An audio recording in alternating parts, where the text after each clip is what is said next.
because the calendar says winter, but the gods of spring are out. The sun shines today. Be warned. The armies of cancellation are on the march, and scandal has indeed reared its head in Her Majesty's palace. Placed a hand in front of your genitals to play defense. A fresh episode of the Savage Sacktap starts now. You're listening to the Savage Sacktap. It's not a podcast, it's not a half-cast, it's just a quick shot to the balls to help you finish off the week. We're cutting through the bullshit, filling your Friday with rage-fueled logic, and cracking a few jokes along the way. So grab a bag of frozen peas. There's a Savage Sacktap coming your way. Smooth, lascivious, salacious, outrageous. And hopefully I won't butcher this episode as badly as I butchered that cold open. Do I have all of the appropriate what have you and banners and whatnot ready to go. I got the prep in front of me. I am Mike Montone. This is the Savage Sacktap. Welcome. It's not spring yet. We have another final week of winter, which is why you still see the beard here. This will be going away before the end of the month. But we have had a beautiful couple of days here in the New York City area, and a great couple of days for butt cheeks. People have been cooped up. There hasn't been shit to do. Even, because it was restaurants, it's 25% capacity indoors, and they got these stupid fucking things outside. They're like fake indoor-outdoor dining things, but you're essentially paying, $70 for dinner to eat outside next to a space heater in your jacket. It looks fucking miserable. So people are like chomping at the bit to get out. The vaccine is there. Things are reopening. We're going up to like 50, 100%. And it was like 70 degrees on Thursday. And the cheeks were clapping down at Sinatra Park, PRA, in Hoboken, New Jersey. How about it? There were chicks with fat asses in the TikTok yoga pants. They were doing handstands. They were jogging. They were doing cartwheels. They were taking Instagram thirst traps. It was tremendous. It was great. It was great to see big fat asses out and about once again, because one of the huge things that COVID took from us was that during the 9 to 5, the Monday to Friday slog, if you worked in a place like New York City, you go outside, especially in like the spring and summer months when it was sundress season, and you're just guaranteed to see big fat asses abound. So it was great. I was very excited to see big fat asses all over the goddamn place down at the park in Hoboken, and I'm sure wherever you were enjoying the nice warm weather this weekend. We do, of course, it wouldn't be the Savage Sacktap without some unpleasantness to discuss, and we'll start that off with a number of things making their way into the zeitgeist that I do not give a shit about, and we'll start with award shows.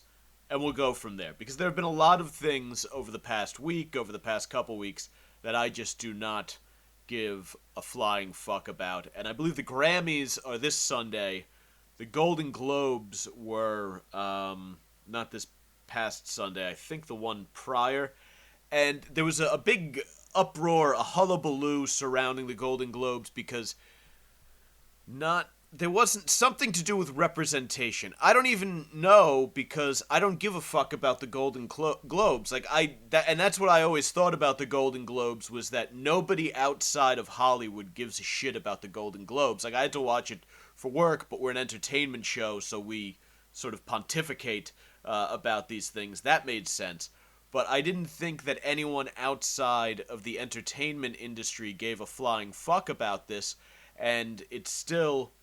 You turn it on, and they did the entire thing, the monologue, the hosting. Amy Poehler and Tina Fey were hosting it, and they were shaming the Hollywood foreign press, they're the ones who I guess run the Golden Globes. They were giving them shit for not having enough minority representation, and then the it's like 3 or 4 people who are like the heads of this fucking thing. They were out on stage and they did a big mea culpa about how they don't have enough diversity and everything. And then everyone who won an award, who gave their speech, was just shitting all over the Hollywood foreign press. I'm like, nobody fucking cares about the Hollywood foreign press. Like, people do not go about their day-to-day lives thinking about the Hollywood foreign press. Nobody gives a shit. It's so weird that Hollywood gets up there and they grandstand and they shame everyone, whether it's over Harvey Weinstein jacking off into a potted plant in front of, a 19-year-old girl who's trying to get a job, or the Hollywood foreign... It's not even the Hollywood American press. It's the Hollywood foreign press. They're from a different fucking country. I think what are they, from France or some shit? We're always getting scolded by Hollywood. Like, these award shows are just a bunch of people who, they all have a sort of rare talent, and then a lot of them bring fuck all else to the table.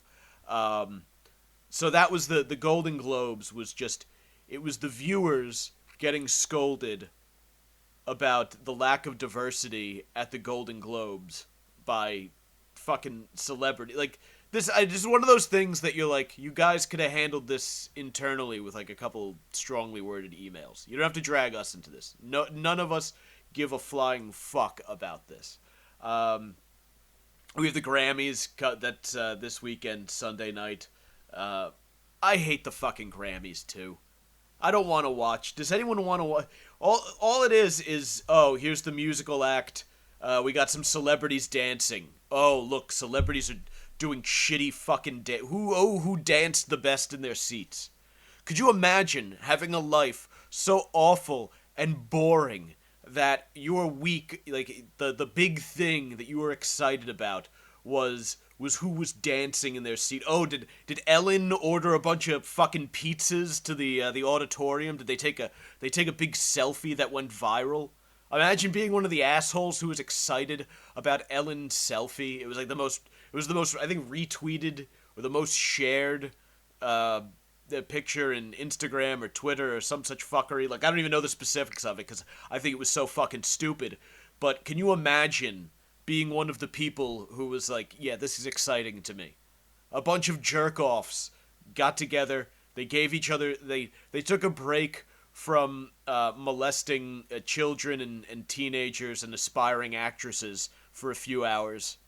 They put that on hold. They gave up a night of that so that they could all dress up like jackasses, like Lady Gaga's gonna show up dressed like a fucking triangle or something like that. Though the Weeknd's boycotting it, otherwise he would have shown up with like a new face or whatever the fuck he does. I don't know, Will Smith's kids would have shown up dressed as a gender that we didn't know exists. It's just stupid. It's awful. It's awful. It's an excuse for idiots who have nothing better going on in their lives to talk about stuff on social media. The only people I'm rooting for at the Grammys is BTS. BTS was nominated. I don't care enough to find out what they were nominated for, but I just like those guys. They seem like nice guys. So here at the Savage Sacktap, we do in fact, we stan BTS. We are BTS stans. We are K-pop stans. We don't have enough time to get too into it, but that's, that's sort of our general position. Continuing with things that I do not give a shit about. It was International Women's Day the other day, the Day of the Woman, whatever the fuck. I guess March is Women's Month. And I saw a lot of guys wishing their girlfriends a happy Women's Day. And to the guys who did that, I would just like to say, please shut the fuck up. Really? You have to think this is stupid. Do women need a day? Do they really? Do they really need a day? Do people understand how powerful the allure of pussy is? Like, if women were a little bit smarter, if they're a little bit better at game management, they would have figured out a way to rule the world by now. Like, they have the thing that has launched every war, every business, every ridiculous half-assed idea taken up by a man has been so he could parlay it into getting more pussy. And women are just walking around with these things, and they still, en masse, have not figured out how to use them to control the fucking world. I don't know why we're assisting them. I don't know why we're giving them an entire month worth of attention. Frankly, we should, as men, we should view that as a serious threat. If they ever figure out how to wield their vaginas as a weapon, we are in fact fucked. It's amazing they haven't figured it out yet, but they don't need a day. It's childish too. Like, could you imagine being a powerful, strong, accomplished woman, and then some fucking simp on the internet is wishing you a happy Women's Day, or is telling you, how great you are and trying to build you up, and you're like, yeah, I'm a VP at a Fortune 500 company. I make six figures. I'm doing fine. I don't need some pussy fawning over me for a day, patronizing me to feel like a strong, powerful woman. Like, I feel like shit like that exists for the sole purpose of taking lazy, stupid people and just giving them something to feel good about. Like, it's just, like, for, like, the women who spent, like, their lockdown was sitting at home farting into a pair of yoga pants while watching Netflix and ordering Seamless and updating their statuses with, something vaguely political. They're the ones who love International Women's Day or whatever the fuck it is. Meanwhile, you have chicks like that, who's that girl from Pakistan, Malala? She got shot, I think she got shot through the face by the Taliban. Do you think she needs a fucking day? No. Like, I'm sure she's been honored on a day or something. I'm sure she showed up at a luncheon or something like that and gave, made some remarks.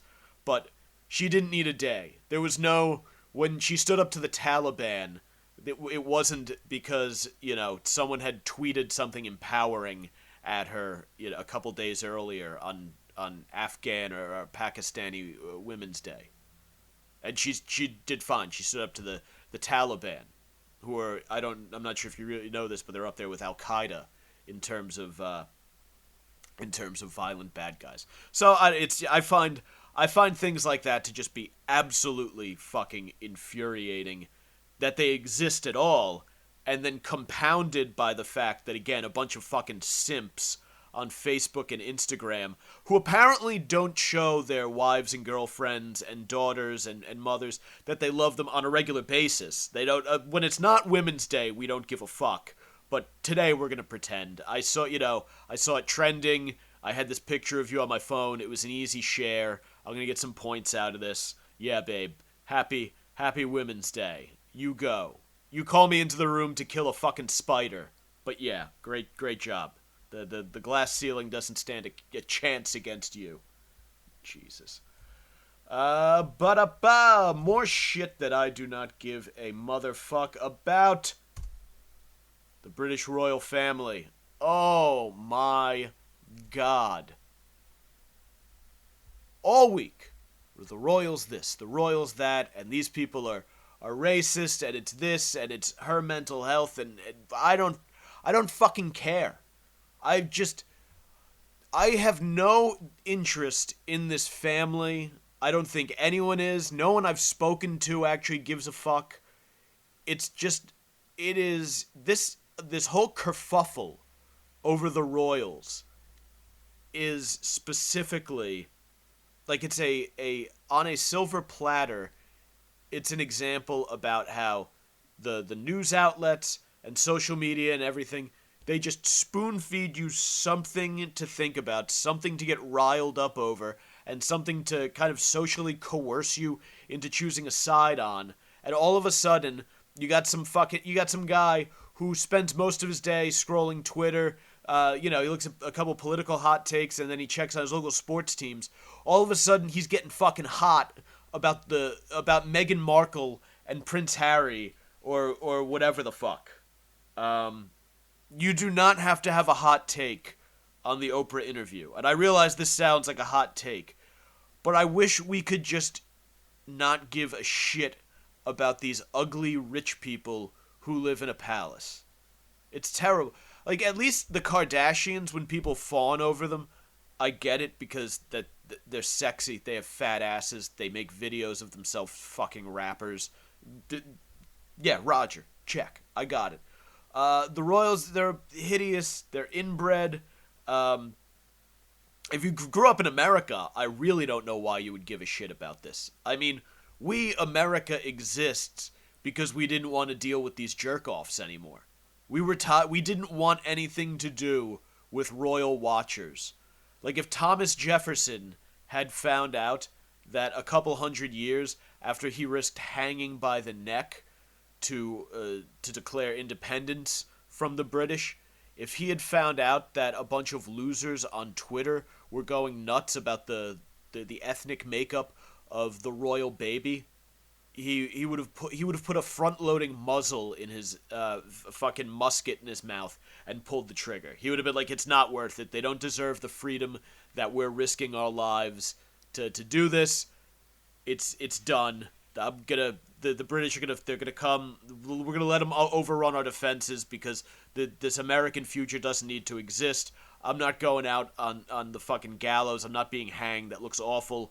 Let me shoot myself with this very inconvenient muzzle-loading musket. That's what Thomas Jefferson and George Washington and those guys would have done if they had known that hundreds of years after their sacrifice, after they risked it all to bring us freedom and liberty and independence, that people in this country were using that freedom to fight with each other over comments made in an Oprah interview about the ethnicity of the royal baby that was being birthed by a woman who made her name in not even network, like cable dramas, I guess. I mean, she's hot. I'd fuck her. She's a sexy chick, but yeah. I mean, when you think of the royal family, the scandal that we think about with the royal family should not have anything to do with any of their... No one gets along with their fucking in-laws, okay? They're annoying. People fight with their big fucking whoop, okay? If you want a royal family scandal that we should all be up in arms over, it's the fact that Prince Andy was, like, probably, definitely, absolutely, allegedly hanging out with Jeffrey Epstein, the most prolific sex trafficker I would say, at least since, I'm sure back in maybe antiquity, or there was, an emperor or a czar or something like that who was a worse sex trafficker. But Jeff Epstein is up there as far as history's worst sex traffickers go. And Prince Andrew was definitely hanging out with him, definitely having a great time, and probably, definitely fucking sex-trafficked teenage girls. But we've managed to ignore all of this because, big fucking shock, the British royal family, which just went around colonizing the brown world, wasn't too hot on the idea of their son having a mixed-raced baby. Yeah. I mean, if this isn't a bunch of people who no one should give a shit about being used as a smokescreen to make us forget about the molestation that Prince Andrew almost certainly engaged in, then I don't know what the fuck it is. But yeah, if you are... Please, comment away. If you're a royal watcher, if you give a shit about the royal family, please let me know. Explain, fill me in, enlighten me, because I just don't get it. I don't understand how you can be an American grown-up and give a flying fuck about these people. Like, what happened as a child? What happened when you were a kid that makes you still fantasize about kings and queens and princes and princesses and palaces and whatnot? Because it doesn't make it. Just watch Game of Thrones, if that's what you need. Watch fucking Game of Thrones. Watch, there are plenty of good period pieces out there. Watch The fucking Crown. Don't, these are just a bunch of ugly fucking jerk-offs. Anyway, moving on. What do we got here? Oh, yes. It is time. This week, in cancellations. And, boy, do we have a good one. And it's fun because people are always, there is no cancel culture. There's no cancel culture. Don't worry about cancel culture. Well, Mumford & Sons' Winston Marshall taking time away from band after praising conservative provocateur. I picked this story specifically because I wanted to use the word provocateur. Mumford & Sons' Winston Marshall announced Tuesday that he would step away from the band days after the banjoist faced criticism for praising a book authored by Andy No, a right-wing provocateur who condemned Antifa. Over the past few days, I have come to better understand the pain caused by the book I endorsed, Marshall tweeted. I have offended not only a lot of people I don't know, but also those closest to me, including my bandmates, and for that, I am truly sorry. As a result of my actions, I am taking time away from the band to examine my blind spots. First of all, Mumford & Sons fucking blows, okay? Does anybody out there enjoy, again, this is another one of those moments which, if you happen to enjoy the music of Mumford & Sons, have at it. Let me know down there in the comments, if you will. Because I have always felt that these guys kind of blow. They dress like fucking jerk-offs. They're not, it is not music that that I enjoy or ascribe. Just, they suck my fucking cock, is what I'm saying. They fucking suck. I feel like the kind of people who enjoy Mumford & Sons music are the kind of guys who will tell you that the NFL is a violent and racist organization. Love Mumford & Sons. The guys who call football, guys who refer to it as American football, big Mumford & Sons community there. Guys who shared the BLM square on Instagram because they wanted to validate their woke bona fides. Mumford & Sons all the way. Remember at the beginning of lockdown, all of those homos would fucking, people would, it was real big down in Hoboken, they were clapping and banging pots and pans for the first responders, and then they would record themselves doing it and share it on social media. Huge Mumford & Sons contingent there. Big jerk-off community. Guys who use the hashtag believe all women, but are also date rapists. Love some Mumford & Sons. Nothing says late night dorm room date rape like a girl vomiting a little bit into one of those like little, you know, those little dorm room trash bins that you keep under your desk for crumpled up papers and whatnot. A chick in a fucking Montclair State hoodie and a pair of pajama pants with mascara running down her face from the crying she's been doing, puking into one of those. It's got a little plastic, the fake plastic bag from the school bookstore because they don't have, the campus is fucking plastic free by now. She's puking into that while Mumford & Sons plays off some fucking twink's laptop while he holds her hair back and waits for her to get just a little more sleepy so he can go to work with the date raping. Those guys are big Mumford & Sons guys. Guys who tweeted about how they cried when Hillary lost, but also used that occasion as a chance to commit friend zone date rape. Big Mumford & Sons fans. And of course, you go out to Brooklyn, hipster Brooklyn, guys who like to pretend that gin tastes good also love Mumford & Sons. And that fucking statement, and I keep saying this about these kind of statements on this show, I'll read it again for you. Over the past few days, I have come to better understand the pain caused by the book I endorsed. I've offended not only a lot of people I don't know, but also those closest to me, including my bandmates, and for that I am truly sorry. As a result of my actions, I am taking time away from the band to examine my blind spots. Again, it's fucking hostage talk. Like, when people don't speak like that. No normal person speaks like that. That is straight out of the universities.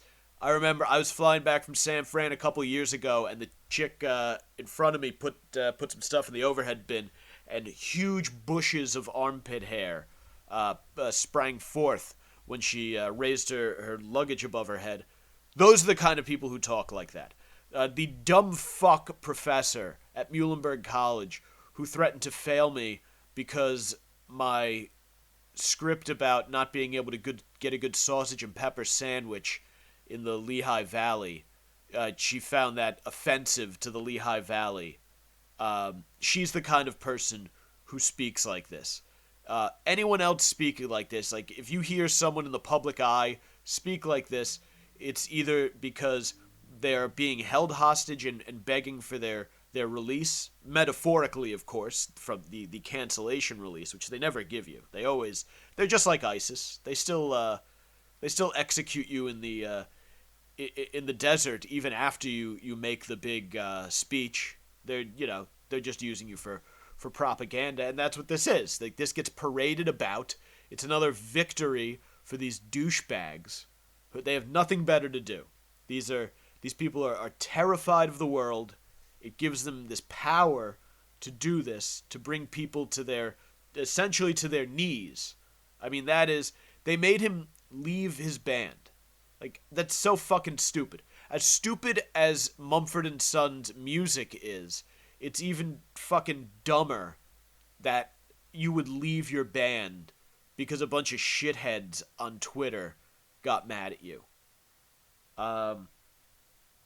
In the since-deleted tweet, in fact, Marshall has deleted all of the tweets on his account, leaving only his new apology.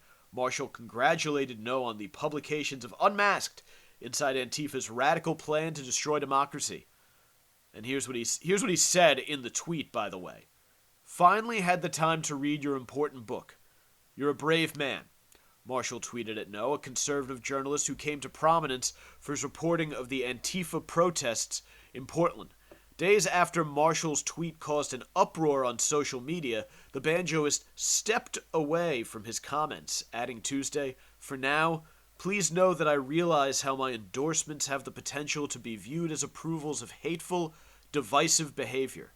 I apologize, as this was not at all my intention." Again, it sounds like he is kneeling in the Syrian desert in an orange jumpsuit in front of Jihadi John, who's just getting ready to go to town with that big old buck knife that he used to use. And by the way, here's what he did. He praised Andy No is an Asian journalist who spent a lot of time on the ground in Portland and Seattle, and when people armed with AR-15s were annexing portions of those cities and getting into gunfights and setting things on fire, doing all the kind of shit that people went ballistic about at the Capitol, tried to burn federal buildings to the ground.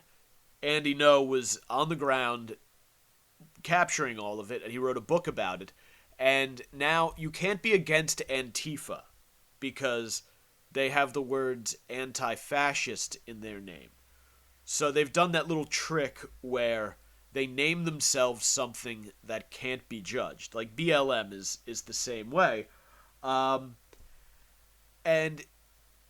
it's amazing. I can't imagine being so invested in something like Antifa or whatever the fuck that I would demand that someone stop creating art or that I stop consuming it. Like Bruce Springsteen, Robert De Niro, Seth Rogen. I mean, there are guys all over the place whose political viewpoints I don't agree with or I disagree with on specific issues or whatever. I can't imagine giving up Seth Rogen comedies or not watching Goodfellas or not listening to Springsteen because I wasn't on the same page as those guys when it comes to fucking politics. Like, they just seem so fucking stupid and silly, and it's almost like in a way like going on a hunger strike. Like, you're showing everyone, you're going on a musical hunger strike. You're showing everyone how monastic and righteous you are. Well, I'm not going to listen to that again because I care. I'm not going to eat a cheeseburger because, it's the same fucking thing. I remember, and by the way, it's fucking Mumford and Sons. What they do barely qualifies as art. It's pseudo art. It's shitty. It's like a factory version of what someone would think that, like, folk rock is. Like, it's a very, like, crafted, deliberate version of a form of music which I'm not a fan of, but as I understand, is meant to be very sort of like a grassroots garage, people really doing their own writing and playing their old guitar and all that good shit. And as I understand, Mumford and Sons is sort of a contrived, manufactured version of that, which makes me feel better for thinking that it sucks total balls. Which I feel like that about most folk music. Folk music weirds me out. It's a very creepy, like I said before, it's very date rapey music. Like, folk music to me is the music of the date rapist. I remember there was a Mumford and Sons pop-up show in Hoboken, down at Sinatra Park, down at the pier a few years ago, and people were posting pictures and stuff. They were going to it, and it became like this status thing to have gone to the Mumford and Sons pop-up concert. And I remember I literally walked past it on my way home from work, because I was working nights back then, and could not have been bothered to stop.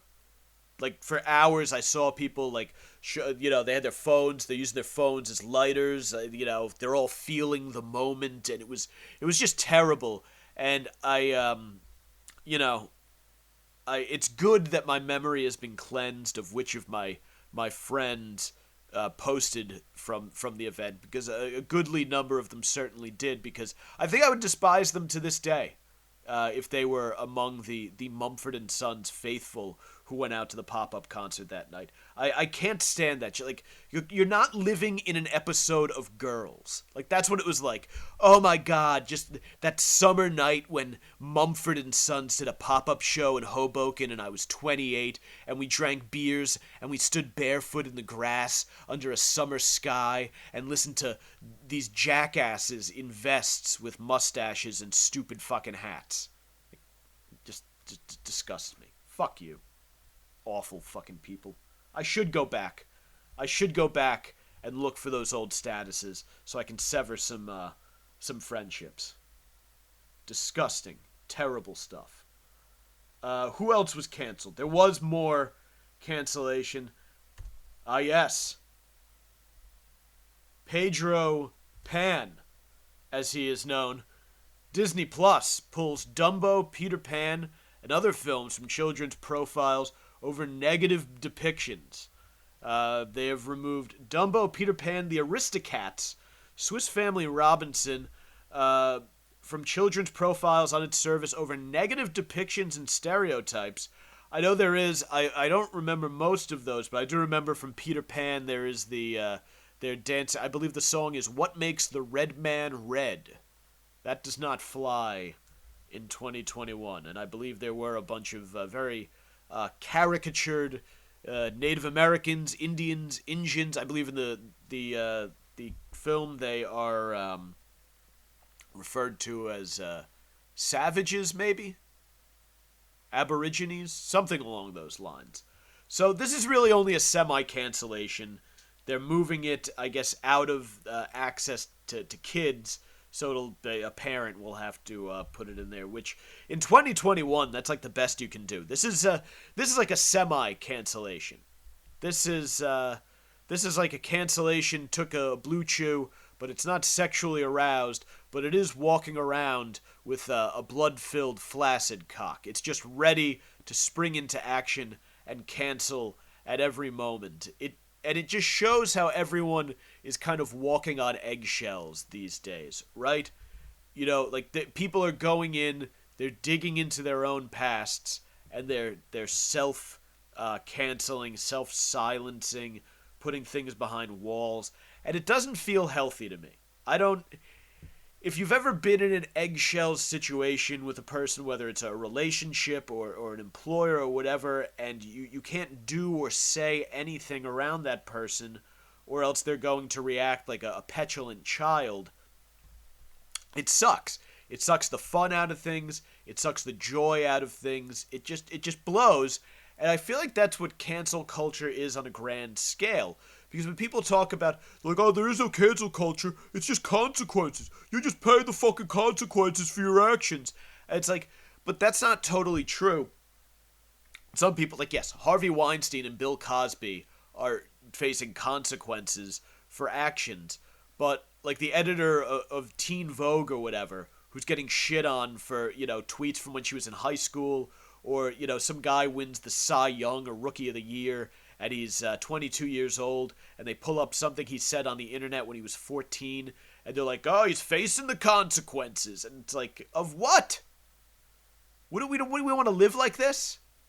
You've taken this, you've hidden behind these good intentions to make the world a fairer place, a kinder place, and you've acted like a bunch of fucking cunts, and you've been mean, and you've railroaded people, and this jerk off in the vest can't make his music anymore with his band because he praised a book that's politically divisive that you don't believe in. I mean, just what a bunch of whiny cunts.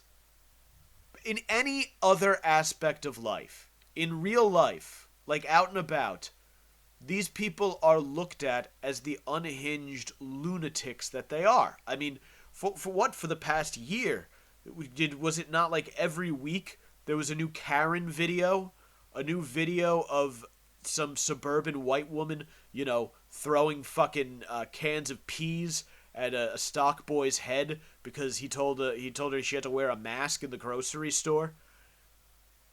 That's what these people are.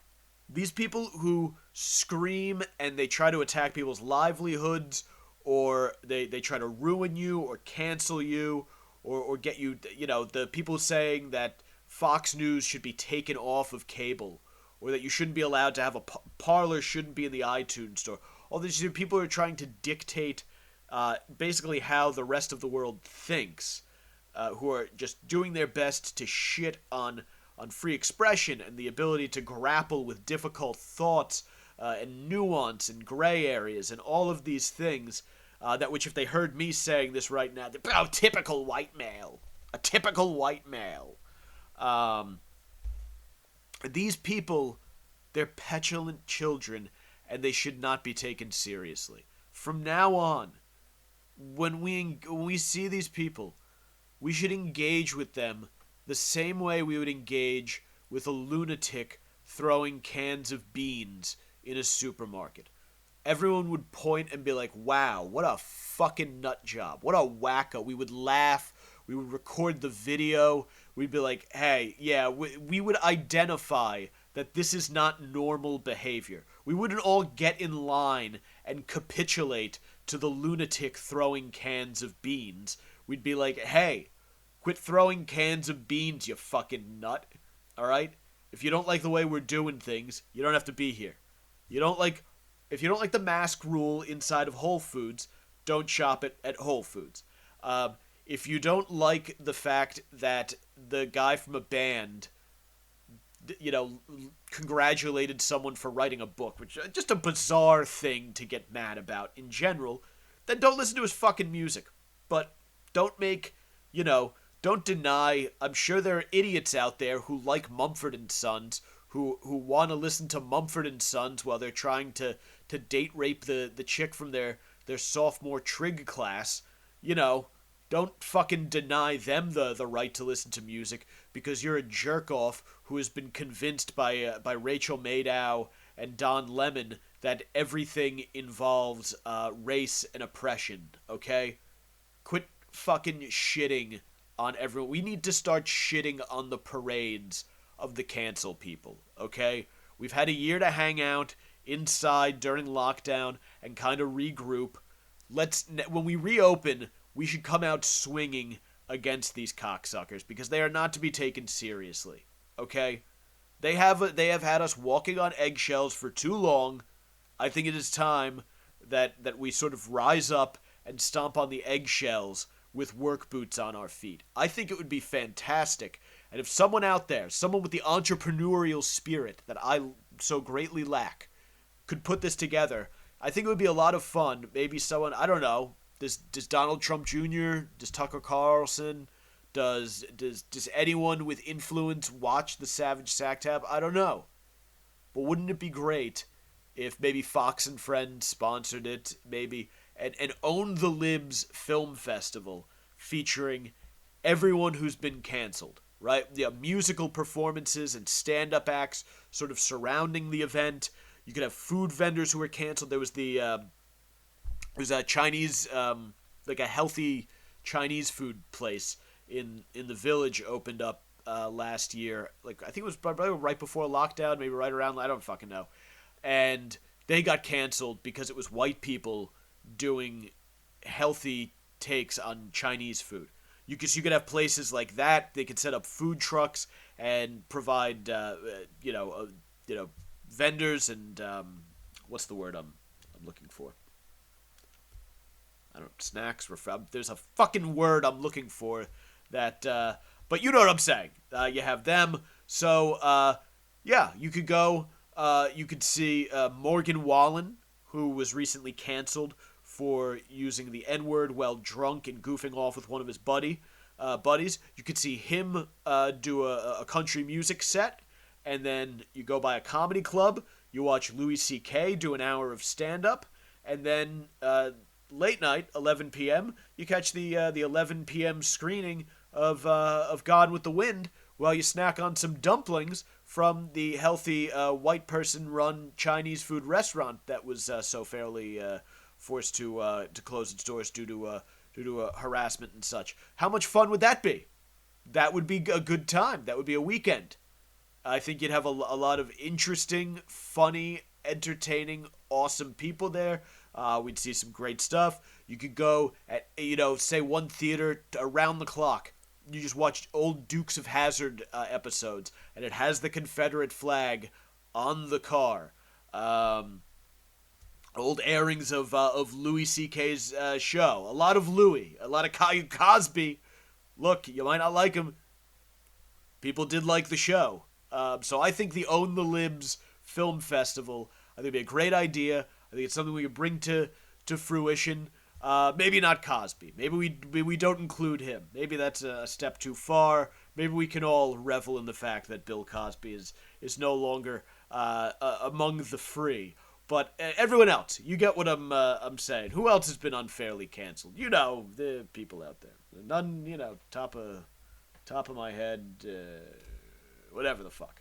But yeah, think about it. Let's sit on it. Let's work on that when things open up once again. What do we have next? Oh yes, if we should cancel anyone in this country, why don't we cancel the goddamn fatties? Yeah, that's right. Fatties, I'm talking to you. Thanks a lot, fatties. If there is a fat ass in your life, be sure to thank them for the year that you just spent stuck inside with your life on pause. Because a CDC study found that about 78% of people hospitalized for COVID were overweight or obese. Here we go. What do we have? About 78% of people who have been hospitalized, needed a ventilator, or died from COVID-19 have been overweight or obese, the Centers for Disease Control and Prevention said in a new study Monday. Just over 42% of the U.S. population was considered obese in 2018, according to the agency's most recent statistics. Overweight is defined as having a body mass index of 25 or more, while obesity is defined as having a BMI of 30 or more. And again, this is not to body shame anyone, but thanks a lot, you fat fucks. They closed the gym for 6 months. If you wanted to go to the gym, get a workout in, and then go to GNC and get like a health food shake or whatever, that was made difficult to do because fat people were getting themselves sick. The park, a place where you can go, vitamin D, fresh air, physical activity, good for your mental health, good for your physical health. The park was closed, taped off with police tape for months because fat people were getting themselves sick, and people like Cuomo were sending old people with COVID back into nursing homes to infect everybody. I mean, that's like sending an old person with COVID into a nursing home is like sending a man with a huge scab-covered cock and the HIV virus into a gay bar in the early 1980s. It's just a recipe for a super spreader event. But do you remember, we were barely allowed to go outside. You know, if you went for a run without a mask on, people were getting pissed at you. I remember they were sharing like videos and charts on social media and on the news and everything of the spray of molecules when you were out for a jog. And it turns out that going for a fucking run is like the best thing you could do to beat coronavirus. Instead, we were urged to sit around inside ordering Seamless and watching Netflix. The solutions that were suggested, the solutions to this problem, literally made coronavirus worse. And what's more, people who demanded that gyms and shit open back up again because they said, hey, exercise is an essential component of health and well-being and could probably help us fight this, were treated like, I don't even know, like almost like the fucking brown shirts. Like, you remember when they tried to open that gym in South Jersey? Like, they treated it like it was fucking Kristallnacht. I mean, it was just ridiculous. And it was the fatties all along. The fatties all along. But for the past 15 years, we have not been able to address the obesity problem in this country because it was insensitive and it was body shaming or it was fucking whatever. Handling obesity with kid gloves literally just fucked the U.S. economy. Like, we just ate ourselves into a fucking recession. And for a year, I've just heard, well, New Zealand and Australia have seen better results than the U.S. Ooh, maybe New Zealand and Australia are in countries full of lard asses. Perhaps that had something to do with it. I mean, we body positivitied ourselves into economic downturn. Children are committing suicide left and right because some fat chick reading a fashion magazine has to convince herself that big is beautiful. People are sitting around their homes drinking themselves into liver disease and depression because the country was duped into believing that real men love curves. Absolutely absurd. And I remembered, you'd read like an article and it would be like, oh, 29-year-old died of COVID, had, perfectly healthy, no underlying whatever, says family. And then they'd show a picture and it'd be like, she didn't have any underlying conditions. She had 3 fucking chins. Like, those were the underlying conditions. The underlying conditions were lying right there, folded up underneath her fucking, her chin bone. They were just they were. It was like envelopes, like a row of envelopes. That's not good. Can we let me try that again? It was like, what was it? What was it like? I don't know. Of the row of fucking pancakes. I mean, can you just? It's awful, and it's not. Again, it's not like to say that people who are dealing with this are bad people, but the way we approach it, because obviously there are difficulties, and it's not easy, and I'm sure, especially the way it's approached from an educational and an academic sense, and in the media now, there's been this overcorrection because we went from you have to realize gay men run the fashion industry, so gay men love twinks. What are twinks but skinny and bony? So they're putting together the fashion industry, and they're like, oh yeah, all the models should be skinny and bony. And it's like, no, like, what we really like, I mean, turn on porn, you see what men really like. We like a nice set of tits and a nice plump little ass. But so there was this overcorrection in the fashion industry where they went from being heroin chic, ribcage showing, that's what's hot, to now I go through Times Square and I look at the American Eagle ad, and it's fat chicks. It looks like the chicks who, when I was growing up, would conveniently forget to bring their clothes every day so they couldn't change for gym class every day. That's what it was, and it's. I know it's tough, but we're way, way too fucking soft on this shit in the cut. Like, we were screaming, healthcare, this and all that shit. It's like, well, why the fuck? I go up, I buy my groceries up at this little neighborhood supermarket here. It's in a strip mall. It's a great little supermarket, fresh vegetables, poultry, all that shit. It's got everything. 2 doors down, next to it is a liquor store, a Subway, and a McDonald's. And the amount of people I see just coming out of the fucking McDonald's with huge stinking bags of McDonald's and their fucking kids in tow. The other day I was walking out of the grocery store with a bag full of berries to come home and make a smoothie, and I see some lady shoving fucking French fries into her kid's mouth. The kid's in a stroller, so the kid's not walking around, and he's eating French fries. Like, this is what we're doing.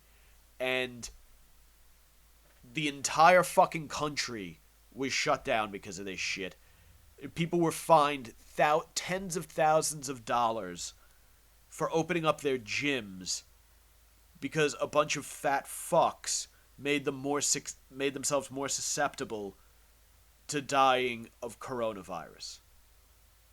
It's just, this has to be a massive moment of clarity. Like, the past year, if you're in that situation, like, either you spiral and you're like, fuck it, I'm eating more.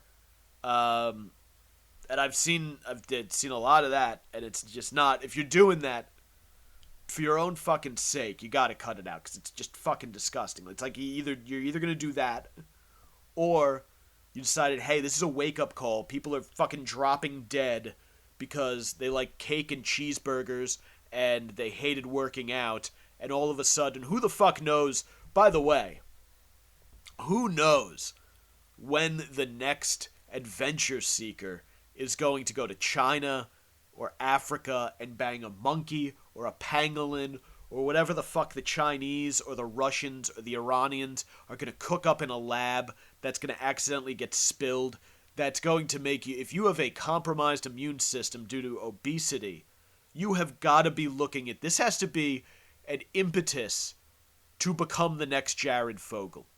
And if you could see him here, is he up on my screen? He should be. There he is. I'm pointing the wrong way. There. I am now pointing at Jared Fogle. You gotta be thinking to yourself, fucking, Like, I'm gonna do that. I don't know if Subway sandwiches and child pornography are the way to do it, the way he did. As I understand, he was eating a lot of $5 footlongs and vigorously pleasing himself to videos of children having sexual intercourse. Find a better way than Jared Fogle found to lose the weight. But definitely do yourself a favor and drop the poundage, because it's not healthy, and it fucked the economy and what have you. And I do want to turn now to our last topic, to my home state of New Jersey. We are going to talk about a fat midget getting pranked with a chocolate dick. Wayside Wade, baby. Blowing up the comment section, by the way. And who else? Joseph Soder is out there. Matt Hartman, Wayside Wade. I thank all of you. I thank all of you for tuning in, by the way, as we transition into our final topic here. What do we have? Let me pull the old notes up as I stall unprofessionally. Like I said, yes, chocolate penis, my home state of New Jersey, company sued by NJ Man for sending him chocolate penis, fake poop, exploding glitter. I love this story. A Bergen County man has filed suit against a prank company based in New York, alleging they mailed him a chocolate penis, a glitter bomb, and other packages meant to shock, offend, and frighten him. Nicholas Coretta, 47, of Oakland, claims in court papers that R&D Promos, also known as Ruin Days, sent him multiple unsolicited, obscene, and harmful packages over the course of 18 months. Ruin Days, which is based in Queens, New York, allows customers to anonymously send glitter bombs, imitation feces, bags of dirt, and other annoying pranks to unsuspecting recipients. We ruin your enemy's day, the literature states. I fucking love these companies, by the way. I would have abused the shit out of this kind of service if it existed when I was in high school. I was a big stink bomb guy. Those were sort of my adolescent weapon of choice. At least to start out, I had these neighbors, the Heldens or some such shit, lived next to me, and I remember I laid stink bombs all around their house, and the ones I would use came in these little bottles that you would step on, and they would just crack right away, and the scent would rise up. So we had those, and we had them in combination with those bomb bags. They were called. So what we would do is we would place some stink bombs underneath the doormat. Then we would hide with a bomb bag. One person would run, hit the doorbell. The next guy would be waiting there with the bomb bag. As soon as the doorbell was pressed, he'd hit there was a little thing you had to squeeze to set off the bomb bag, and then you had about 10 seconds or so while it filled up before it popped. So as soon as the bell rings, you give like a 2-3 count, squeeze the bomb bag, throw it at the door. By the time the door is getting open, the bomb bag is exploding, and they step out of the house, see what's going on. They step onto the welcome mat under which the stink bomb sits. They break the package that the stink bomb is in, and the scent, that over-the-top, concentrated, aggressive sulfur scent, that telltale odor of the inside of someone's butthole after they've eaten too many hard-boiled eggs would hit the nose of the unfortunate homeowner who answered the door. That was one of my favorites. And then obviously we got a little older, and we graduated to different pranks, aerosol bombs, and throwing Slurpees at people. But I loved a good in college. I would make an Axe body spray bomb, where I would you tape down the top, the button on an Axe body spray can, and you throw it into someone's room, and then you pull the door shut. And the idea is to get it under the bed so that they can't reach it, and it's just filling a small space with Axe body spray, and it's just going to reek of shitty cologne for the next couple days, and you hold the door closed while they're trying to get this thing out. We used to do it to our one guy who lived in our house. He was a little fucking nerd, and it got so bad that his room was on the second floor. On the ground, outside the window, on the ground, it was just littered with cans of Old Spice and Axe body spray because we would do it to him so frequently. Delightful stuff. And there's one of these services, they send actual boxes of animal shit. That's not what was sent to Mr. Coretta here. If I had access to these as a teenager, it would have gone to every teacher in school would have been receiving one. In May 2019, a chocolate penis was sent to Coretta at his office in Fair Lawn. Hey, shout out Bergen County. Inside a package designed to disguise the true nature of its contents, states the suit filed last month in Superior Court of Bergen County. When he opened the package and saw the fake penis, Coretta claims he suffered fear, apprehension, harm, and emotional distress. And I was thinking, what if you did this? You sent this package to someone, and it, like, I guess, the obvious distress would be like if you were molested by someone with a chocolate-looking cock, like, I don't know, like a janitor or a priest or a scoutmaster or what have you, a friend's father, whatever might have happened.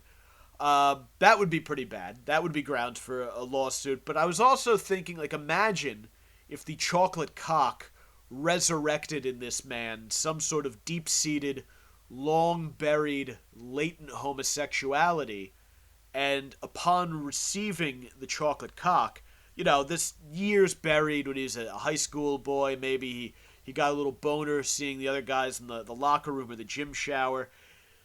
He buries it. He's a married man. It's the year 2021. He's fought off the urge to suck a cock for decades. This long-buried latent homosexuality is triggered by a chocolate cock sent to him by an enemy, and it just sends him into a frenzy where he just goes. He's at every gay bar, every rest area, the YMCA, everywhere where a cock can be found. Brunch in Chelsea, the West Village, an improv troupe, just everywhere, sucking cock left and right, and it destroys his marriage. Maybe gets AIDS or some sort of other awful STI, all because of this chocolate cock prank. Just imagine that 1 second you're excited to open this package. Hey, everyone loves a package. And the next, you're slipping on a pair of thonged panties, and you're putting pictures of your ass on Craigslist for men who are interested in fucking your tight little boy pussy. I mean, what a character arc. What a character arc that would be. You get a chocolate dong in the mail, you gobble it up, and then you spend the next 3 hours looking for a summer share on Fire Island. Look out. It keeps getting better. In November of 2020, Coretta received a spring-loaded glitter bomb that arrived in another nondescript package and blew up in his face, the lawsuit states. Coretta opened the package, and the glitter bomb exploded in his face, causing glitter to strike him with force in the eyes, nose, and mouth, the suit states. The glitter became lodged in Mr. Coretta's clothing, as well as a nearby desk, files, and carpet, the suit states. By the way, glitter can't be cleaned out of shit. It exists in perpetuity. You can't vacuum it. You can't sweep it up. It's everywhere, for a decade. So whatever business this guy runs, if he's having meetings in his office, clients are coming in. Maybe his father-in-law stops by, ask him, why his marriage with his daughter is soured. He doesn't know about he doesn't know about the chocolate penis and all the discreet cock sucking. He wants to know what's up. There will be glitter everywhere, which of course that might actually tip him off to the discreet cock sucking. That might even put him in the mood to get his cock sucked himself. Might wind up getting a blowjob from his son-in-law. Who knows? This shit could really turn dark. He could get a blowjob from his son-in-law. The two of them could like doing gay stuff together so much they conspire to kill the daughter. Jesus fucking Christ. This is awful. He does have a lawsuit on his hands. All because of a chocolate cock, some glitter, and a November 27th, 2020 package received by Coretta addressed to Fat Midget that contained chocolate imitation feces, the lawsuit states. Coretta was shocked and frightened by the contents and offended that the package of chocolate imitation feces came in contact with his body, the lawsuit claims. I mean, if nothing else, this is a lesson in differing cultural norms, because you send a package of chocolate imitation feces to someone in Germany, and they would be delighted. But in America, it is a clear indication that somebody hates your fucking guts. He does seem like a little bit of a bitch, though. I do have to say, the fat midget here. Offended that the package of chocolate imitation feces came into contact with his body. That's a bit much. Unless he's just gaming the situation for a lawsuit.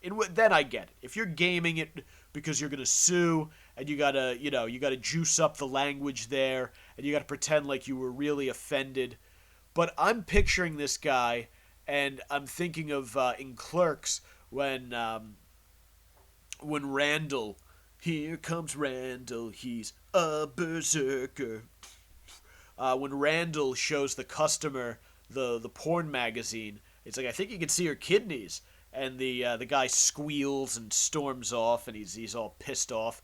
That's what I imagine this guy is like. So the question is this guy, this fat midget, is he really an asshole?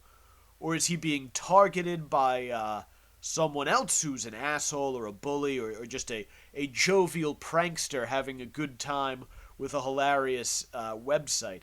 I'm rooting for this guy. Actually turns out this guy just happens to be such a jerk off that he's getting his just desserts. He deserves to be sent fake cocks and fake shit and to have glitter all over his fucking office. Like, I would love to find out that this guy is such a fucking asshole that, his lawyer drops him, the judge rules in favor of the company because the recipient, Mr. Coretta, is in fact such a huge tool that the judge understands how and why someone would send him a box of chocolate dicks and cocks addressed to Fat Midget. Like, he's sitting there in court, he's like, Mr. Coretta, I've reviewed the evidence, and based on your physical stature and appearance, I deem the title Fat Midget to be an accurate descriptor of your body. Furthermore, your demeanor and behavior in this court and statements submitted by character witnesses leave me inclined to believe that you were the deserving recipient of fake dog shit, chocolate cocks, and glitter bombs. With that in mind, I rule in favor of the defendant. That would be great. That should be on court TV. I wish true crime podcasts were more like this. I don't need to hear about, some teenage girl getting fucking dosed with opioids and smothered in her sleep on spring break in Myrtle Beach or whatever the fuck happens. I want to hear more about fat midgets getting chocolate cocks. The lawsuit alleges assault, battery, infliction of emotional distress, negligence, and conspiracy. In addition to R&D promotions, the lawsuit names an unidentified John Doe, who is alleged to have ordered the products. Ruined Days agreed with and entered into a conspiracy with John Doe to harm Mr. Coretta by accepting the order to send him the packages, the suit states. And I fucking love the idea of people conspiring to send someone a box of fake shit and chocolate cocks.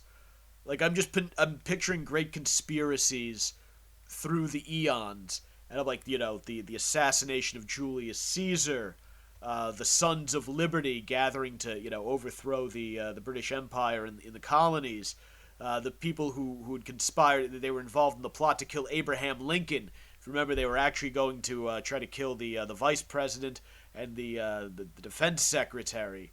Or like the 9/11 guys, Bin Laden and his lieutenants sitting in a cave in Afghanistan plotting the 9/11 attacks.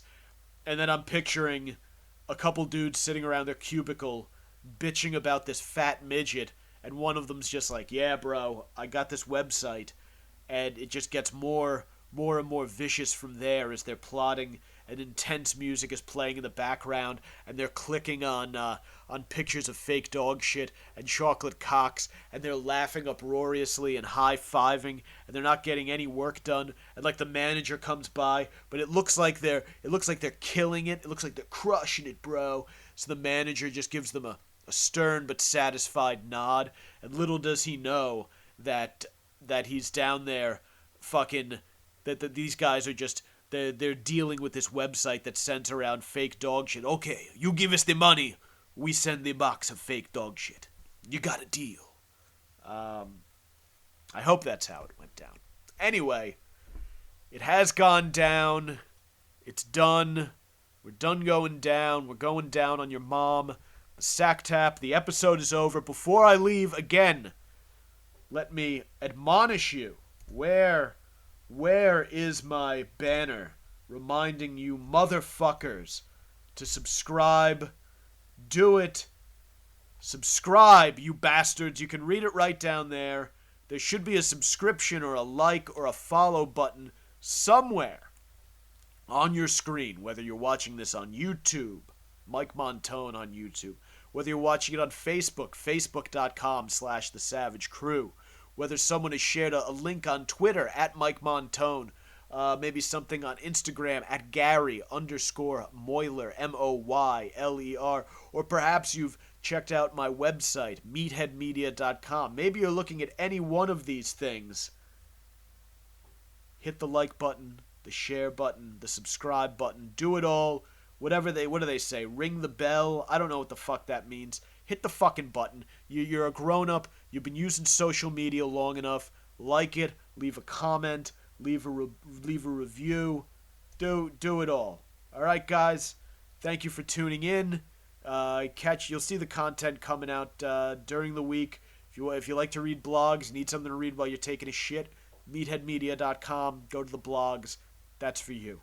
Enjoy, and I'll catch you later. Thank you for tuning in.